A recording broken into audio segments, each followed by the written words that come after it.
दोस्त है जो पढ़ाई में तो तेज है पर भगवान को नहीं मानते, तो क्या करूं मैं, दोस्ती रखूं कि नहीं रखूं? भगवान को क्यों नहीं मानती?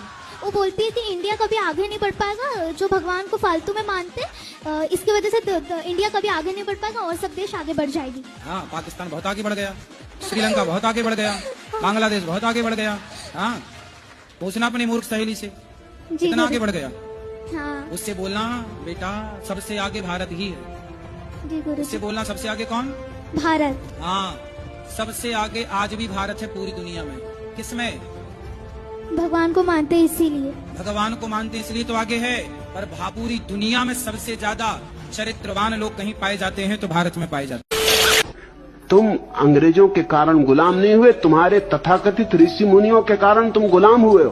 और जब तक तुम ये सत्य नहीं समझोगे तुम फिर गुलाम होगे।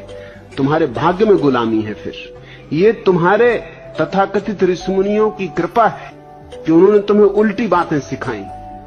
उन्होंने जीवन की बुनियाद तो तुम्हें दी नहीं और जीवन के शिखर की बकवास शुरू कर दी। काखागा सिखाया नहीं और तुम्हारे हाथ में कालिदास के शास्त्र पकड़ा दिए। भारत एक बुनियादी भूल में पड़ा रहा है। इसने विज्ञान का तिरस्कार किया, उसका फल भोग रहा है। विज्ञान के तिरस्कार के कारण तुम 2000 साल गुलाम रहे हो, किसी और कारण से नहीं। और अभी भी विज्ञान का तिरस्कार किया तो तुम भ्रांति में ही हो कि तुम स्वतंत्र हो। तुम्हारी स्वतंत्रता 2 मिनट में मिटाई जा सकती। क्या करोगे तुम अणु बम के मुकाबले? क्या करोगे तुम हाइड्रोजन बम के मुकाबले? तुम्हारी स्वतंत्रता दूसरों की कृपा पर निर्भर है, ख्याल रखना। तुम्हारी स्वतंत्रता 2 क्षण में मिटाई जा सकती।